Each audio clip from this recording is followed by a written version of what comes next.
Hello and welcome to our monthly update. I'm Chris Payton, Chief Investment Officer at La Trobe Financial. Last month, I shared news of further increases to our portfolio investment rates, which took effect from 1 September. And the multiple tailwinds supporting the performance of our portfolios and driving increases in investment rates have persisted, with our portfolio accounts now at or near fully invested, the asset mix in our portfolios normalising, and market interest rates continuing to increase. And on the back of those persistent tailwinds, I am delighted to be bringing you the exciting news that for the fifth straight month, the investment rates on our portfolio accounts will be increasing. Headlines by our flagship 12-month term account with a variable investment rate at 5.3% per annum, the following increased investment rates will take effect from 1 October. The classic notice account will increase to 3.5% per annum. The 90-day notice account will increase to 3.8% per annum.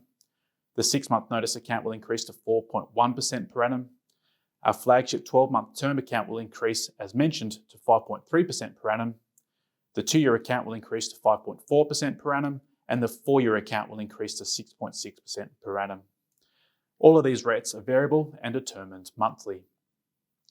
After many years of declining interest rates, we are now in a market where investors are starting to see healthy returns across a range of sectors. However, with volatility the one ever-present driver of markets, caution must be exercised. As an investor, you should have a keen awareness of your risk appetite and its alignment to the risks you are taking in your own investment portfolios. At La Trobe Financial, we have long been a believer that sunlight is the best disinfectant.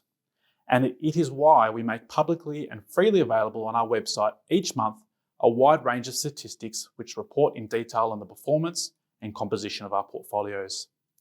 These include performance against benchmark, portfolio allocations, diversification by location, sector, size, rate, credit grade, loan quality, maturity profile, and a whole range of other information.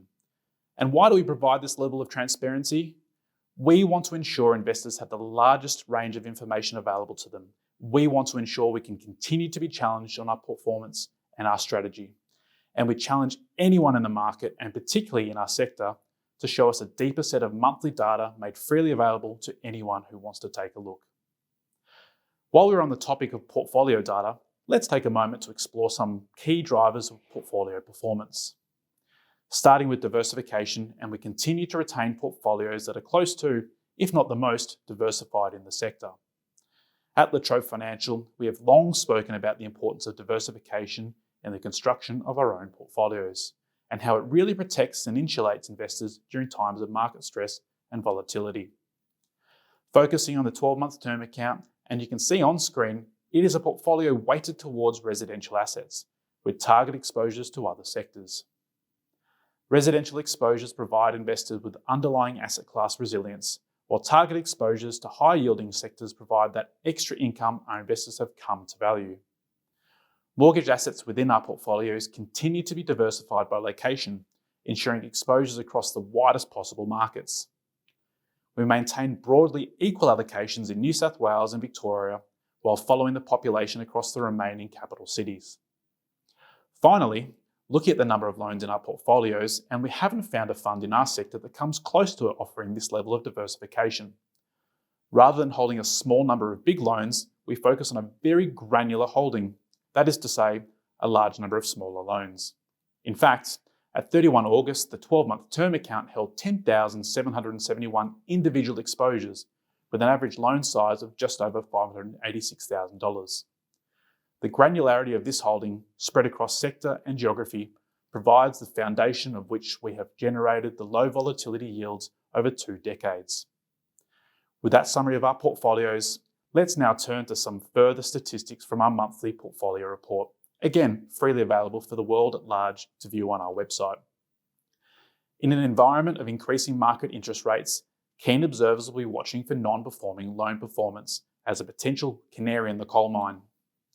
To date, the entire fund is performing particularly well, underscoring the hard work done by our real estate credit team to originate high-quality assets for our portfolios.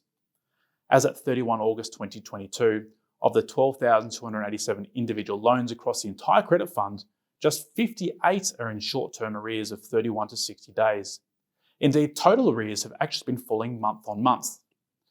The 12-month term account, for example, has a total arrears position of just 1.6%, which represents the lowest monthly arrears observation it has ever recorded. It would be remiss of me not to pause here and project forward given the headwinds of increasing market rates. In an upwards rate environment and with arrears at their lowest ever point, we do expect to see arrears increase in the months ahead. We anticipate that arrears will return to their historical normal range of 2.25 to 3.5%. We will continue to both monitor and report on these important considerations in our monthly updates. Thank you for watching. I look forward to continuing to bring you these updates each month. If you have any queries, please contact our asset management team on 1800 818 818.